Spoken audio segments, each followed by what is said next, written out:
ನೋಡಿ ಸ್ನೇಹಿತರೆ, 200 ಯೂನಿಟ್ ಏನಾದ್ರು ಆವ್ರೇಜ್ ಆಗಿ ಅವ್ರು ಕ್ರಾಸ್ ಆಯಿತು ಅಂದರೆ ಅವ್ರಿಗೆ ಈ ಥರ ಡಿಸ್ಪ್ಲೇ ಬಂದ್ಬಿಡುತ್ತೆ. ಇಲ್ಲಿ ಕಾಣುತ್ತೆ, ಫೋಟೋನು ಜೆರಾಕ್ಸ್ ಮಾಡಿಸ್ಕೊಂಡು ಬಂದಿದ್ದಾರೆ. 9:45ಕ್ಕೆ ಬಂದಿದ್ದೀವಿ. ಹಾಗೆ ಈಗಾಗಲೇ ಒಂದೂವರೆ ಟೈಮ್ ಆದರೂ ಇನ್ನೂ ಎಷ್ಟು ಮಾಡಿದ್ದೀವಿ ಕುಮಾರಣ್ಣ? ಸ್ನೇಹಿತರೆ ನಮಸ್ಕಾರ, welcome back to voice of KEB YouTube channel. ಇವತ್ತು ಮತ್ತೆ ನಾವು ಗೃಹಜ್ಯೋತಿ ವೆರಿಫಿಕೇಷನ್ ಮಾಡೋಕ್ಕೆ ಬಂದಿದ್ದೀವಿ. ಕೆಲವೊಂದಿಷ್ಟು ಜನ ಯಾರು ಮನೆಗೆ ಬರ್ತಾ ಇಲ್ಲ, ನಮ್ಮ ಮನೆಗೆ ಯಾರು ಬರ್ತಾ ಇಲ್ಲ ಸರ್ ಅಂತ ಹೇಳ್ತಾ ಇದ್ರಿ. ನಾವಂತೂ ಎಲ್ಲ ಮನೆಗೂ ಹೋಗ್ಬಿಟ್ಟು ಮನೆಗೂ ವಿಸಿಟ್ ಮಾಡಿ ಡೋರ್ ಟು ಡೋರ್ ವೆರಿಫಿಕೇಷನ್ನೇ ಮಾಡ್ತಾಯಿದ್ದೀವಿ. ಇನ್ನೂ ಕೆಲವೊಂದಿಷ್ಟು ಕಡೆ ಬಂದಿಲ್ಲ ಅಂತ ಹೇಳ್ತಿದ್ರೆ, ಬಂದಿಲ್ಲ ಅಂದರೆ ಬರ್ತಾರೆ ಸ್ನೇಹಿತರೆ, ಇವತ್ತೆಲ್ಲ ನಾಳೆ ಬರ್ತಾರೆ. ಇಲ್ಲ ಒಂದು ಸಲ ವಿಚಾರಿಸಿ, ನೀವು ಅಕ್ಕಪಕ್ಕದ ಮನೇಲಿ ಬಂದು ಹೋಗಿದ್ದಾರಾ, ಇಲ್ಲ ನಿಮ್ಮ ಮನೆಗೆ ಮಾತ್ರ ಬಂದಿಲ್ವಾ ಅಂತ ವಿಚಾರಿಸ್ಬಿಟ್ಟು ಅವ್ರ ಮನೆಗೆ ಬಂದು ನಿಮ್ಮ ಮನೆಗೆ ಬಂದಿಲ್ಲ ಅಂದರೆ ನೀವು ಆಫೀಸ್ ಹತ್ರ ಹೋಗಿ ಒಂದ್ಸಲ ವಿಚಾರಿಸಿದ್ರೆ ಅಲ್ಲಿ ಮಾಡಿಕೊಡ್ತಾರೆ. ಇಲ್ಲ ಆ ಏರಿಯಾಗೆ ಬಂದಿಲ್ಲ ಅಂದರೆ ಸ್ವಲ್ಪ ದಿನ ಲೇಟ್ ಆಗ್ಬೋದು, ಖಂಡಿತ ಬಂದೇ ಬರ್ತಾರೆ.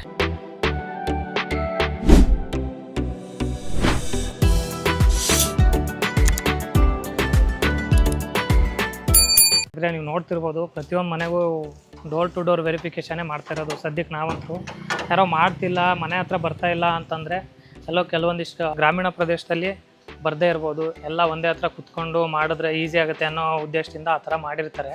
ಇನ್ನು ಸಿಟಿಲಂತೂ ಪ್ರತಿಯೊಂದು ಮನೆಗೂ ಹೋಗ್ಬಿಟ್ಟು ನಾವೇ ಖುದ್ದಾಗಿ ಹೋಗಿ ಎಲ್ಲ ಮನೆಯವ್ರನ್ನೂ ಡೀಟೇಲ್ಸ್ ಕಲೆಕ್ಟ್ ಮಾಡ್ತಾಯಿದ್ದೀವಿ.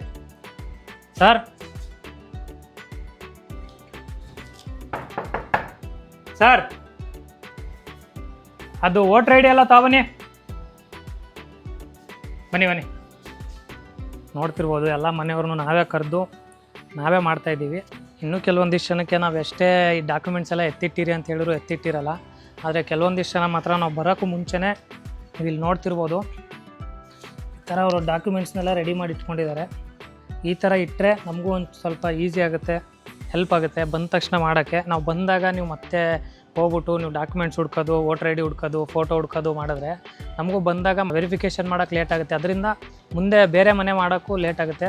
ಸೊ ಆದಷ್ಟು ಗ್ರಾಹಕರಲ್ಲಿ ಏನು ಕೇಳ್ಕೊತೀನಿ ಅಂದರೆ, ನಾವು ಬರೋಕ್ಕೂ ಮುಂಚೆನೇ ಬರ್ತಾರೆ, ಒಟ್ಟಿನಲ್ಲಿ ಯಾವಾಗ ಬರ್ತಾರೆ ಏನು ಬರ್ತಾರೆ ಅಲ್ಲ, ನಿಮ್ಮ ರೀಡಿಂಗ್ ಡೇಟ್ ಆದಮೇಲೆ ಒಂದು ವಾರ ಆಗ್ಬೋದು, 15 ದಿನ ಆಗ್ಬೋದು, ಒಟ್ಟಿನಲ್ಲಿ ಬರ್ತಾರೆ. ಎಲ್ಲ ಡೀಟೇಲ್ಸ್ನ ಎತ್ತಿ ಒಂದು ಕಡೆ ಇಟ್ಬಿಡಿ.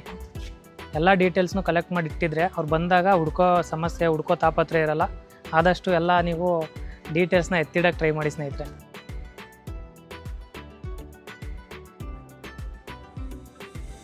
ನೋಡಿ ಸ್ನೇಹಿತರೆ, 200 ಯೂನಿಟ್ ಏನಾದ್ರು ಆವ್ರೇಜ್ ಆಗಿ ಅವ್ರು ಕ್ರಾಸ್ ಆಯಿತು ಅಂದರೆ ಅವ್ರಿಗೆ ಈ ಥರ ಡಿಸ್ಪ್ಲೇ ಬಂದ್ಬಿಡುತ್ತೆ. ಇಲ್ಲಿ ಕಾಣಿಸ್ತಿದೆಯಾ? As your average consumption is more than 200 units. ಇದು ಈ ವರ್ಷ ನೀವು ಎಷ್ಟು ಉರ್ಸಿದ್ದೀರಾ, ಲಾಸ್ಟ್ ಇಯರ್ ಎಷ್ಟು ಉರ್ಸಿದ್ದೀರಾ ಅನ್ನೋದೆಲ್ಲ ಮ್ಯಾಟ್ರ್ ಆಗಲ್ಲ. ಇದು 2022-23 ನೀವೇನು ಕನ್ಸಂಪ್ಷನ್ ಮಾಡಿದ್ರಿ ಅದೇ ಕೌಂಟ್ ಬರುತ್ತೆ ಇನ್ನು ಈಗ. ಯಾಕಂದರೆ ಇದು 2022-23 ಮಾಡಿರೋದನ್ನು ಮರುಪರಿಶೀಲನೆ ಮಾಡ್ತಾ ಇರೋದ್ರಿಂದ ನಾವು ಆ ವರ್ಷದ್ದು ಏನು ಆವ್ರೇಜ್ ಯೂನಿಟ್ ಇತ್ತು ಅದೇ ಕೌಂಟ್ ಬರುತ್ತೆ. ಈ ನೀವು ರೀಸೆಂಟ್ ಇಯರ್ದು ಎಲ್ಲ ಅಲ್ಲಿ ಕೌಂಟ್ ಬರಲ್ಲ. ಸರ್ವರ್ ಏನಾರ ಕರೆಕ್ಟಾಗಿ ಸ್ಪಂದಿಸಿದ್ರೆ ಸ್ನೇಹಿತರೆ, ಅದು 5 ನಿಮಿಷದ ಕೆಲಸ. ಎಲ್ಲ ಡಾಕ್ಯುಮೆಂಟ್ಸ್ ರೆಡಿ ಇಟ್ಟಿರ್ತಾರೆ. ನಾವು ಬರೀ 5 ನಿಮಿಷದಲ್ಲಿ 5 ನಿಮಿಷನೂ ಆಗಲ್ಲ, 2 ನಿಮಿಷದಲ್ಲಿ ಒಂದೊಂದು ಮನೆ ಸರ್ವೆನ ಈಸಿಯಾಗಿ ಮಾಡ್ಬೋದು. ಬಟ್ ಸರ್ವರ್ ಮಾತ್ರ ತುಂಬ ಲೇಟಾಗಿ ಬರುತ್ತೆ ಒಂದೊಂದು ಟೈಮು. ಸೊ ಸರ್ವರ್ ಇದ್ದರೆ ಇದು ಜಸ್ಟ್ ಒಂದು 2 ಮಿನಿಟ್ಸ್ ಕೆಲಸ ಅಷ್ಟೇ. ನೋಡಿ ಸ್ನೇಹಿತರೆ, ಇದು ಒಂದು ಅರ್ಧ ಗಂಟೆಯಿಂದ OTP ರೀಸೆಂಡ್ ಮಾಡ್ತಾಯಿದ್ದೀವಿ. OTP ರೀಸೆಂಡ್ ಮಾಡಿದ್ರು ಯಾವುದೇ ಥರ ಅವ್ರು OTP ಕನ್ಸ್ಯೂಮರ್ಸ್ಗೆ ಹೋಯ್ತಾ ಇಲ್ಲ. ನೀವು ನೋಡ್ತಿರ್ಬೋದು, ಇದು OTP ಬರ್ತಾಯಿಲ್ಲ ಯಾವುದು. ಈ ಥರ ಸರ್ವರ್ ಪ್ರಾಬ್ಲಮ್ ಇರೋದ್ರಿಂದ ನಿಮ್ಮ ಮನೆಗಳಿಗೆ ಬರೋದು ಲೇಟ್ ಆಗ್ತಿರ್ಬೋದು. ಸ್ನೇಹಿತರಲ್ಲಿ ಫೀಲ್ಡಲ್ಲಿ ಇನ್ನೊಂದು ಸಮಸ್ಯೆ ಏನಾಗ್ತಿದೆ ಅಂದರೆ, ಈಗ ಮನೆಯಲ್ಲಿ ಯಾರು ಇರ್ತಾರೆ ಅವ್ರ ಡೀಟೇಲ್ಸ್ ಕೊಡ್ತಾಯಿಲ್ಲ. ಈಗ ಮನೇಲಿ ಯಾರು ಇರಲ್ಲ ಅಂದರೆ, ಈಗ ಲಾಸ್ಟ್ ಟೈಮ್ ಯಾರು ಮಾಡಿಸಿದ್ರು ಅವ್ರ ಡೀಟೇಲ್ಸ್ ಕೊಡೋಕ್ಕೆ ಟ್ರೈ ಮಾಡ್ತಾಯಿದ್ದಾರೆ. ಅದರಿಂದ ತುಂಬ ಲೇಟ್ ಆಗುತ್ತೆ. ಯಾಕಂದರೆ ಈಗ ಅವ್ರ ಮನೇಲಿ ಇರೋಲ್ಲ, ಎಲ್ಲೋ ಇರ್ತಾರೆ ಬೇರೆ ಕಡೆ. ಅಲ್ಲಿಗೆ ಇವ್ರು ಮನೇಲಿರೋರು ಫೋನ್ ಮಾಡಿಬಿಟ್ಟು OTP ಕೇಳೋದು, ಅವ್ರು OTP ಹೇಳೋಷ್ಟೊತ್ತಲ್ಲಿ ಇಲ್ಲಿ OTP ಟೈಮ್ ಔಟ್ ಆಗಿರುತ್ತೆ, ಮತ್ತೆ ರೀಸೆಂಟ್ OTP ಮಾಡೋದು, ಈ ಥರ ಮಾಡ್ತಾ ಇರೋದ್ರಿಂದ ತುಂಬ ಲೇಟ್ ಆಗ್ತಿದೆ. ಅದಕ್ಕೆ ನಾನು ಹೇಳೋದೇನು ಅಂದರೆ, ಈಗ ಹಳಬ್ರು ಯಾರು ಮಾಡಿಸಿದ್ರು ಅವರೇ ಮಾಡಿಸ್ಬೇಕು ಅಂತೇನಿಲ್ಲ. ನೀವು ಯಾರು ಮನೇಲಿ ಇರ್ತೀರಾ ಅವರು ಮಾಡಿಸ್ಬೋದು. ಸೊ ಆದಷ್ಟು ನಿಮ್ಮ ಮನೇಲಿ ಯಾರು ಇರ್ತೀರಾ ಅವ್ರ ಡೀಟೇಲ್ಸ್ ಕೊಡಿ. ಇಲ್ಲ ಡೀಟೇಲ್ಸ್ ಕೊಡೋರು ಮನೇಲಿ ಇರೋ ಥರ ನೋಡ್ಕೊಳ್ಳಿ. ನೋಡಿ, ಬೆಳಗ್ಗೆ ಎಷ್ಟು 10 ಗಂಟೆಗಲ್ವ ಬಂದಿರೋದು? 9:45ಕ್ಕೆ ಬಂದಿದ್ದೀವಿ. ಹಾಗೆ ಈಗಾಗಲೇ ಒಂದೂವರೆ ಟೈಮ್ ಆದರೂ ಇನ್ನೂ ಎಷ್ಟು ಮಾಡಿದ್ದೀವಿ ಕುಮಾರಣ್ಣ? 15 ಮಾಡಿದ್ದೀವಿ. ಸರ್ವರ್ ಪ್ರಾಬ್ಲಮಿಂದ, ಜನಗಳು ಮಾಹಿತಿ ಕೊರತೆಯಿಂದ ಎಲ್ಲ ಡಾಕ್ಯುಮೆಂಟ್ಸ್ ತರ್ತಾರೆ, ಆಮೇಲೆ ಒಂದೊಂದು ಮರ್ತು ಬಂದಿರ್ತಾರೆ, ಮತ್ತೆ ತರಕ್ಕೆ ಹೋಗ್ತಾರೆ. ಆಮೇಲೆ ಕೆಲವೊಂದಿಷ್ಟು ಜನ ಮನೇಲಿ ಇಲ್ಲದೆ ಇರೋರ್ದು ಡೀಟೇಲ್ಸ್ ಕೊಡ್ತಾರೆ, ಆಮೇಲೆ ಅವ್ರಿಗೆ ಫೋನ್ ಮಾಡಿ OTP ಕೇಳೋದು, ಮತ್ತೊಂದು ಕೇಳೋದು, ಈ ಥರ ಮಾಡಿಬಿಟ್ಟು ಸುಮ್ಮನೆ ಟೈಮ್ ವೇಸ್ಟ್ ಆಗ್ತಿದೆ. ಸೊ ಆದಷ್ಟು ಎಲ್ರಿಗೂ ಹೇಳೋದೇನಪ್ಪ ಅಂದರೆ, ಮನೇಲಿ ಯಾರು ಇರ್ತೀರಾ ಅವ್ರ ಡೀಟೇಲ್ಸ್ ಕೊಡಿ. ಇಲ್ಲದೆ ಇರೋ ಡೀಟೇಲ್ಸ್ ಕೊಟ್ಬಿಟ್ಟು ಸುಮ್ಮನೆ ಟೈಮ್ ವೇಸ್ಟ್ ಮಾಡಬೇಡಿ. ಈಗ ನೋಡ್ಬೋದು ನೀವು, 1:30 ಆಗಿದೆ, ಟೈಮ್ 1:15 ಆಗಿದೆ. ಇಲ್ಲಿ ಇದುವರೆಗೂ ಬರೀ 10 ಗಂಟೆಗೆ ಬಂದು 1:15ವರೆಗೂ ಮಾಡಿದ್ರು ಬರೀ 15 ಇನ್ಸ್ಟಾಲೇಷನ್ 15 ಮನೆ ಮಾಡೋಕ್ಕಷ್ಟೇ ಆಗಿರೋದು. ಆಮೇಲೆ ಇನ್ನೂ ಕೆಲವೊಂದಿಷ್ಟು ಜನಕ್ಕೆ ಡೌಟ್ ಇದೆ ಸ್ನೇಹಿತರೆ, ಏನಂದರೆ ಈಗ ನಾವು 2022-23 ಅರ್ಜಿ ಹಾಕಿರಲಿಲ್ಲ, ಈಗ ನೀವು ಮಾಡ್ತಾ ಇರೋ ಮರುಪರಿಶೀಲನೆಯಲ್ಲಿ ಹೊಸದಾಗಿ ಸೇರಿಸ್ಬೋದಾ ಅಂತ ಕೇಳ್ತಾಯಿದ್ರಿ. ಇದು ಹೊಸದಾಗಿ ಅರ್ಜಿ ಸೇರಿಸೋದಕ್ಕೆಲ್ಲ ಇದು ಮಾಡ್ತಾ ಇರೋದು.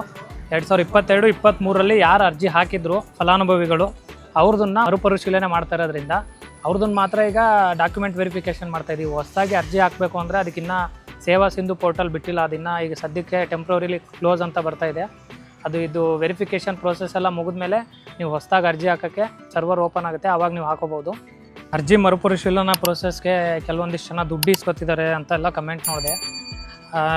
ನಾವು ಇಲ್ಲಿ ಅದನ್ನ ಫ್ರೀಯಾಗಿ ಮಾಡಬೇಕು ಅಂತಲೇ ಸರ್ಕಾರದ ಆದೇಶ ಇರೋದ್ರಿಂದ ನಾನು ನಮ್ಮ ಸಿಬ್ಬಂದಿಯವ್ರಿಗೂ ಹೇಳ್ಕೊಳ್ಳೋದೇನೆಂದರೆ ಎಲ್ಲೂ ದುಡ್ಡು ಇಸ್ಕೊಳಕ್ಕೆ ಹೋಗಬೇಡಿ. ಆಮೇಲೆ ಸಾರ್ವಜನಿಕರಿಗೆ ಹೇಳೋದೇನಪ್ಪ ಅಂದರೆ ಯಾರಿಗೂ ದುಡ್ಡು ಕೊಡಬೇಡಿ ಸ್ನೇಹಿತರೆ. ಈಗೆಲ್ಲ ಎಜುಕೇಟೆಡ್ ಆಗಿದ್ದೀರಾ, ನೀವು ಈಗ ನೋಡ್ತಾ ಇದ್ದೀರಾ, ನನ್ನ ವೀಡಿಯೋ ನೋಡ್ತಾ ಇದ್ದೀರಲ್ವ, ನೀವು ಅವ್ರಿಗೆ ದುಡ್ಡು ಕೊಡೋ ಅವಶ್ಯಕತೆ ಏನಿಲ್ಲ. ನೋಡಿ ಎಲ್ರಿಗೂ ಅಷ್ಟೊಂದು ಹೇಳ್ತೀವಿ ಆ ಫೋಟೋ ವೋಟರ್ ಐ ಡಿ ಎಲ್ಲ ಇಟ್ಕೊಳ್ಳಿ ಅಂತ. ಇಲ್ಲೊಬ್ರು ಆಂಟಿ ನೋಡಿ ಇಲ್ಲಿ ಫೋಟೋನು ಜೆರಾಕ್ಸ್ ಮಾಡಿಸ್ಕೊ ಬಂದಿದ್ದಾರೆ.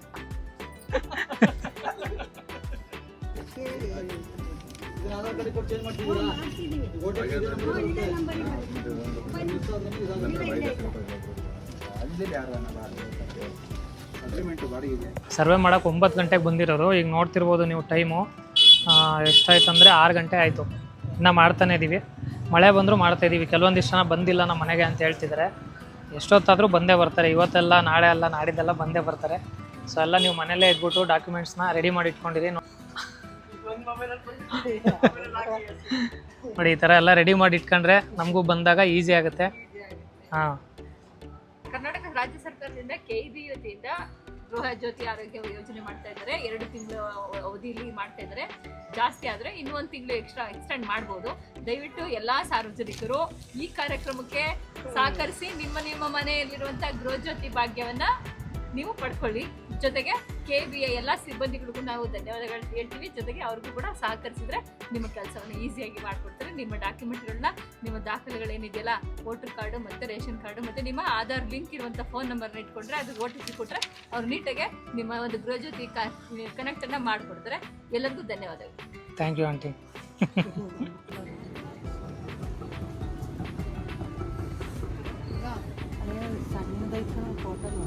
ಯಾವ್ದಾರು ಇದ್ರೆ ಆಯಿತು ಬಿಡಿ ಆಂಟಿ. ಸ್ನೇಹಿತರೆ, ಕೊನೆಗೂ ನನ್ನ ಶಿಫ್ಟ್ ಮುಗೀತು. ಇವತ್ತಿಂದು ಸರ್ವೆ ಕಾರ್ಯಕ್ರಮ ಟೈಮ್ ನೋಡ್ತಿರ್ಬೋದು, 7 ಗಂಟೆ ಆಗಿದೆ. ಈಗ ಒಂದು ಶಿಫ್ಟ್ ಮುಗೀತು ನಮ್ಮದು. ಈಗ ನಮ್ಮ ನೆಕ್ಸ್ಟ್ ಶಿಫ್ಟವರು ಬಂದು ಈಗ ಮಾಡ್ತಾಯಿದ್ದಾರೆ. ನೋಡ್ಬೋದು ನೀವು ಇಲ್ಲಿ ಮಾಡ್ತಾಯಿದ್ದಾರೆ. ಕತ್ಲೆ ಕಾಣಿಸ್ತಾ ಇಲ್ಲ, ಇಲ್ಲಿ ಟಾರ್ಚ್ ಹಾಕ್ಬಿಡ್ತೀನಿ. ನೋಡಿ ಮಾಡ್ತಾಯಿದ್ದಾರೆ. ಮಳೆ ಬರ್ತಾಯಿದೆ, ಮಳೆಯಲ್ಲೂ ಮಾಡ್ತಾಯಿದ್ದೀವಿ. ಸೊ ಇವತ್ತಿಂದು ಸರ್ವೆ ಕಾರ್ಯಕ್ರಮ ಸದ್ಯಕ್ಕೆ ಮುಗ್ದೋಗಿದೆ. ಇನ್ನು ನೆಕ್ಸ್ಟು ನಾಳೆ ಬಂದು 9 ಗಂಟೆಗೆ ಸ್ಟಾರ್ಟ್ ಮಾಡಬೇಕು. ಮತ್ತೆ ನಾಳೆ ಸಿಗೋಣ ಸ್ನೇಹಿತರೆ. ಬಾಯ್.